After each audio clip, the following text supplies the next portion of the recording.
All right, so you guys requested a deep dive on the miracles of Jesus, and let me tell you, Oh, yeah. the source material is Fascinating. it's amazing. We're talking Yeah. healing nature, exorcisms, resurrections, like the whole spectrum. The whole gamut, yeah. Really curious to see what we uncover here. Absolutely. I was really struck by how the source material breaks all these miracles down into different categories. It's like a blueprint almost Yeah. for how Jesus interacted with the world. Yeah, I noticed that too. Like the 5 categories: healing nature, exorcisms, resurrections, and then symbol. It's a helpful framework, Yes, isn't it? it is. And I think it helps us kind of think about, what was the intent behind these miracles? Were they just, displays of power? Right. Or was there a deeper message woven into these acts? Okay, so let's start with the healing miracles. I mean, who isn't intrigued by these stories What? of miraculous healing? And the source mentions a bunch of them, but the one that really grabbed my attention was the healing of the paralytic. Oh, yeah. Not only does Jesus heal the man, but he also forgives his sins. Right. It's like a double whammy of divine intervention. It is. And that's a great place to start because, that duality that we see there, that physical healing paired with spiritual forgiveness, it wasn't just some random act. Right. It really speaks to this deeply intertwined nature of physical and spiritual well-being in Jewish belief at the time. And so Jesus in this act isn't just showcasing his power. He's actually challenging those prevailing social and religious norms of the day. That's interesting. I never thought about it that way. So it's like he's saying true healing encompasses Yes. both the body and the soul. Exactly. And we see this theme continue to pop up in other healing miracles as Yeah. well. Like, take, for instance, the healing of the man born blind. Oh, that one is powerful. I was really struck by the symbolism of light. Yeah, Not just physically giving the man sight, but also bringing him into the light of faith. right. And that connection between physical sight and spiritual understanding would have been so potent. Yeah. In a culture that was, steeped in scriptural metaphors, light often symbolized knowledge, truth, divine presence in the Old Testament. Right. So Jesus, by restoring the man's sight, is also drawing a parallel to spiritual enlightenment. So it's not just about restoring his physical sight. It's Right. about opening his eyes to a whole new way of Yes. seeing the world. Precisely. Yeah. And it's not just the blind man who needs this kind of sight. Yeah. Right. Jesus is making a point about the spiritual blindness of those who refuse to acknowledge him as the Messiah. That adds a whole new layer of meaning to the story. It does. It makes you wonder, what are we blind to in our own lives? What truths are we failing to see? That is the question, isn't it? Yeah. And then moving on to another healing miracle that was fascinating was the healing of the woman with the issue of blood. Yeah. This one really struck me because of the woman's incredible persistence and faith. Yeah. I mean, she had been suffering for years, and despite the social taboos surrounding her condition, Right. she was determined to reach Jesus. And it wasn't just her physical healing that was significant. Right. Her touch, considered ritually unclean according to Jewish law, could have defiled Jesus. But yet he not only heals her, but he publicly acknowledges her faith. Yeah. And in doing so challenges those very notions of purity and exclusion that were so prevalent in that society. Wow. So he's overturning social norms and religious expectations with these acts of healing. Absolutely. Makes you think about how those same biases might still exist today. I do. It invites us to examine our own prejudices. Yeah. And to think about, how are we maybe excluding or marginalizing others. So it's clear these healing miracles weren't just about alleviating physical suffering. Right. They were deeply symbolic acts that challenged societal norms and offered a glimpse into a different way of seeing the world. Exactly. And this connection to a larger message becomes even more apparent when we move on to the nature miracles. Yeah. Which really showcase Jesus's power over the natural world. Yeah, those are some seriously awe-inspiring stories. They are. I mean, calming a storm, multiplying loaves and fishes, pulling in a miraculous catch of fish. Yeah. It's almost like watching a superhero movie. It is. And just like in those superhero movies, the question arises, like, what do these incredible feats tell us about the protagonist? Right. What is their purpose? Why are they doing what they're doing? So in Jesus's case, what message was he sending with these displays of power over nature? Right. I mean, was he just showing off, or was there something deeper going on? Well, in the Jewish tradition, the power to control nature was attributed solely to God.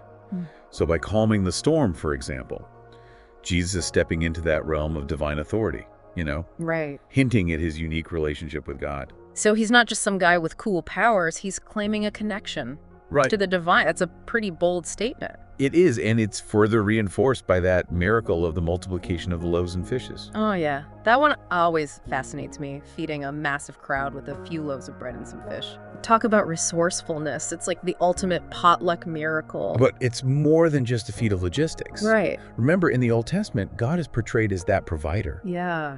the one who sustains his people in the wilderness. Right. So by multiplying the food, Jesus is echoing that divine role, showcasing his ability to provide abundance even in situations of scarcity. So he's not just conjuring up food out of thin air. He's tapping into that divine power of provision. Exactly. Drawing a parallel to God's care for his people. And this theme of provision also connects to another important concept that Jesus spoke about a lot, and that's the kingdom of God. Yeah, I've heard that term, but I'm not sure I fully understand what it means. Think of it as like a state of being, Okay. where God's will is done, where justice and peace prevail, and where there's abundance for all. Okay. So these nature miracles, by showcasing Jesus' power to provide and to care for people's needs, they offer a glimpse into what that kingdom might look like. Okay, that makes sense. So these nature miracles are not just about controlling the elements. Right. They're about something much bigger, a vision of a transformed world. Yes. Where God's power is manifest in the everyday lives of people. Precisely. And that theme of transformation becomes even more pronounced when we delve into the next category of miracles. Okay. Exorcisms. All right, now we're getting into some spooky territory. Yeah, a little bit. Demons, possessions, spiritual warfare. Yeah. It's enough to make your hair stand on end. Yeah. The story of the demon-possessed man of Gerasa with a whole legion of demons definitely sent chills down my spine. Oh yeah, that's an intense one. It's intense. But you know, it's easy to get caught up in the dramatic aspects of these stories. Right. But it's important to remember that in the ancient world, Yeah. demonic possession wasn't seen as something, you know, fictional or metaphorical. Right. It was a very real and terrifying experience for those who were afflicted. So you're saying that for people back then, these demons were as real as the clothes they were wearing? Absolutely. And what's significant is that Jesus approaches these situations with authority. You know, he commands the demons to leave, and he restores peace to those who are tormented. So he's not just performing a parlor trick. Right. He's confronting a very real and deeply feared phenomenon. Right. Makes you wonder, what was it like to witness those events firsthand? I know, right? Imagine the sheer terror of the persistence possessed the helplessness of those around them. Right. And then that sudden shift when Jesus intervenes, it would have been a profound experience. Yeah, I can only imagine. A tangible demonstration of his power over the spiritual realm. But it wasn't just about spectacle, was it? Yeah. There must have been a deeper meaning to these Yeah. exorcisms. You remember that central concept we talked about earlier, the kingdom of God? Yeah. Well, in Jewish thought, the arrival of the Messiah was often associated with the defeat of evil Right. and the establishment of God's reign. So by casting out demons, Jesus is signaling the arrival of that kingdom, the breaking in of God's power into a world gripped by darkness and fear. Precisely. Yeah. And it's not just about, you know, individual liberation from demonic influence. Right. It's about this cosmic battle between good and evil, with Jesus positioned as the victor. Wow, that adds a whole new dimension to those exorcism stories. It does. It's like he's not just healing individuals, he's taking on the forces of darkness themselves. Exactly. And this theme of victory over death and darkness becomes even more prominent when we move on to the most profound and awe-inspiring category of miracles, Right. the resurrections. Okay, so we're back and ready to dive into, I think, some of the most powerful stories in the Gospels, the resurrections. The source material highlights three main ones: the raising of Jairus' daughter, the widow's son at Nain, of course, the big one, the resurrection of Lazarus. Right. Each one is deeply moving, but together they paint a picture of something truly extraordinary. Yeah, you know, it's interesting how these stories, while undoubtedly about loss and grief, they ultimately point towards this message of hope and renewal. Yeah. They disrupt the finality of death, and they offer a glimpse into a reality that transcends our earthly existence. You know, when I read these accounts, I'm really struck by the raw emotion, the Yeah. desperation of those who've lost loved ones. Yeah. You can almost feel the weight of their grief. You really can. And I think that's what makes these miracles so relatable even thousands of years later. Yeah. I mean, we've all experienced loss in some form. Right. And these stories speak to that universal human longing Yeah. for something beyond the grave. It also challenges us to think about, our own beliefs about life and death. It does? Do we believe that this physical life is all there is? Right? Or is there something more? Yeah, that's a question that has captivated humanity for centuries. It really has. And it's fascinating to consider how Jesus, through these resurrections, is not only demonstrating his power over death, Right. but also offering this profound theological statement about the nature of God and the possibility of eternal life. Okay, so let's unpack that a bit. You mentioned a theological statement. What exactly is Jesus saying through these acts of raising people from the dead? Well, in the Jewish tradition, the power to grant life and to resurrect the dead belongs solely to God. So by performing these miracles, Jesus is aligning himself with that divine authority, Right. claiming this unique relationship with God, Yeah. and hinting at his own divinity. So he's not just a miracle worker, he's making a claim about his true identity, Exactly. that he is in some way divine. Right, and these resurrections become even more profound when we consider how they foreshadow Jesus' own resurrection, which is, of course, the cornerstone of Christian belief. Okay, I've heard that term foreshadow before. Yeah. Can you explain what that means in this context? Sure, think of it as a literary device, where an author hints at future events through subtle clues and parallels. So in this case, the raising of Jairus' daughter, the widow's son, and Lazarus Right. all serve as these symbolic preludes to Jesus' own death and resurrection. So they're like mini resurrections that prepare us for the main event, Yeah. Jesus' own triumph over death. Exactly, and by witnessing these earlier resurrections, we're primed to understand the significance of Jesus' resurrection, not just as a historical event, but as a cosmic victory over death itself. Wow, that's powerful. It reframes the whole narrative, doesn't it? Does that? It's not just about 3 individuals being brought back to life. Right. It's about this larger story of hope and redemption for all humanity. Exactly, and this theme of hope and transformation continues as we explore the final category of miracles, the symbolic miracles. Okay. These often require a bit more interpretation and deeper dive into the meaning behind the actions. Yeah, those are the ones that kind of make you scratch your head a little bit and go, Right. wait, what just happened and what does it all mean? The source mentions a few examples, but the one that really stands out to me is the wedding at Cana, Oh yeah? where Jesus turns water into wine. Classic. On the surface, it seems like a pretty cool party trick, Right. but I have a feeling there's more to it than that. You're absolutely right. That's the beauty of symbolic miracles. They operate on multiple levels. They invite us to look beyond the surface and to uncover those deeper meanings. Okay, so help me unpack this one. Okay. What's so symbolic about turning water into wine? Okay. What message was Jesus sending with this act? Well, in Jewish culture, wine held this significant symbolic weight. It was associated with joy, celebration, and even divine blessing. Right. So by transforming ordinary water into this celebratory beverage, Yeah. Jesus is not only saving the wedding feast from disaster, Right. but also hinting at his ability to bring joy and abundance into people's lives. Okay, I see that, but I'm sensing there's even more to it than just a festive gesture. You're on the right track. Some scholars see this miracle as foreshadowing the Eucharist, Okay. a central ritual in Christianity where bread and wine are consecrated and consumed as symbols of Jesus' body and blood. Wow. I hadn't thought about it that way. So the water being transformed into wine Yeah. could be seen as foreshadowing of how ordinary elements can be imbued with divine significance Absolutely. through Jesus. And remember, this miracle takes place at a wedding, Right. which is Yeah. itself a symbolic event representing the union of two individuals. Right. So some scholars see this as a subtle hint at the new covenant that Jesus would establish between God and humanity, a union based on love, grace, and forgiveness. So we're seeing layers of meaning here, Yeah. connecting to some pretty profound theological concepts. Right. But I'm curious, are all symbolic miracles this multi-layered, or are there some that are a bit more straightforward? There's definitely a spectrum of interpretation. Okay. Some symbolic miracles, like the cursing of the fig tree, have sparked a lot of debate among scholars. Yeah, that one always puzzled me. Why curse a tree for not having fruit out of season? Right. It seems a bit harsh.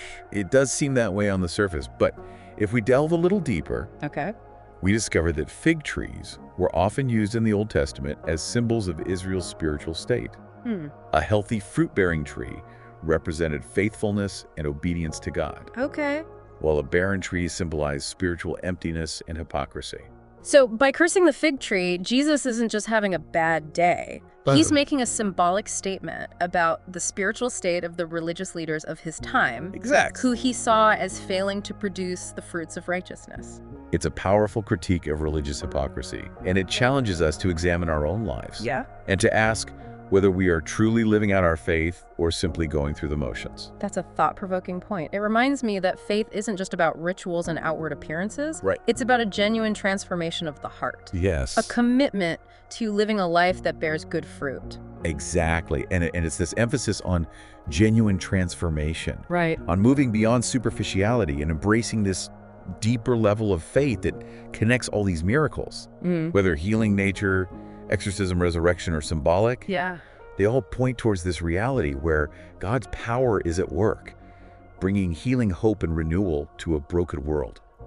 That's a beautiful way to tie it all together. Yeah. It makes you wonder, how can we tap into that power today? Right. How can we be a part of that transformation, not just in our own lives, but in the world around us? That's a question we'll explore in our final part. All right. So stay tuned, deep divers. All right, welcome back to the final part of our deep dive into the miracles of Jesus.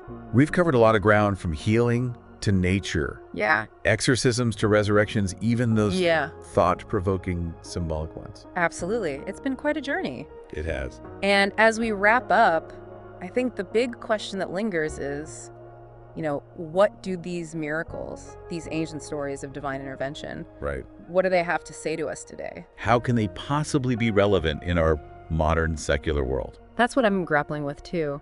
It's easy to be amazed by these accounts, Right. but bridging the gap between ancient stories and modern life can feel like a bit of a leap. It is a challenge. Yeah. But I think one of the most powerful takeaways from these miracles is this theme of transformation.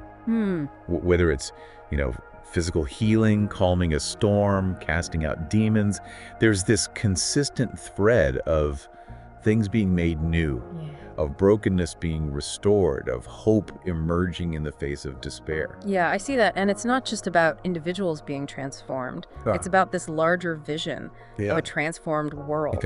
A world where God's power is at work, bringing healing and wholeness to all of creation. And I think that's a message that resonates so deeply Yeah. with our modern sensibilities. I mean, we live in a world that is crying out for healing, for justice, for peace. Yeah. We see brokenness and suffering all around us, and it's easy to feel overwhelmed, Right. to lose hope. It's true. We're bombarded with news of, conflict, injustice, environmental degradation. Yeah. It can feel like the world is spiraling out of control. It can. And yet, amidst all that darkness, the miracles of Jesus offer this glimmer of light. They remind us that change is possible. Yeah. That even in the most dire of circumstances, there's this power at work that can bring about transformation. Okay, so how do we connect that ancient power to our modern struggles? I mean, are you suggesting that we should be waiting for the sea to part? Right. Or for loaves and fishes to multiply to solve our current crises? Not necessarily in that literal sense, Okay. but I do believe that the miracles can inspire us to approach our own challenges with this renewed sense of possibility. They invite us to believe that even when things seem hopeless, Right. there's always that potential for change, for breakthrough, for healing. So it's about shifting our mindset, Yeah. adopting a more hopeful and expectant posture. Exactly. And it's also about recognizing the miracles that are already happening around us. Right. Maybe not in the form of, dramatic supernatural events, but in the everyday acts of kindness and compassion and courage that we witness in our communities and around the world. I like that it's about noticing those subtle wonders, Yeah. those small acts of grace that often go unnoticed, but that are nonetheless transformative. Yes. And perhaps it's also about becoming miracle workers ourselves in our own unique ways. Yeah. It's about extending compassion to those who are hurting, advocating for justice and peace, Right. working to heal the brokenness in our world. So it's not just about passively believing in miracles. Right. It's about actively participating in that process of transformation, Yes. becoming agents of healing and hope in our own spheres of influence. Beautifully put, the miracles of Jesus in that sense become less about ancient spectacle Right. and more about this call to action, Yeah. an invitation to embody that spirit of compassion and love and transformative power that they represent. That's a powerful takeaway. It's not about waiting for miracles to happen to us. It's about becoming the miracle workers, bringing that same spirit of healing and hope into our world. Yeah. One act of kindness. One step at a time. One courageous step. Yeah. One transformative action at a time. I love it. Well, deep divers, we've reached the end of our exploration into the miracles of Jesus. I hope this deep dive has sparked your curiosity, challenged your assumptions, and maybe even inspired you to see the world with a renewed sense of wonder and possibility. And as you continue to ponder the mysteries of faith and that power of transformation, Right. remember that the greatest miracle might be the one that unfolds within you. As you embrace that call to become a source of healing and hope in the world. Thank you for joining us on this incredible journey. Until next time, keep seeking, keep questioning, and keep believing in the power of transformation.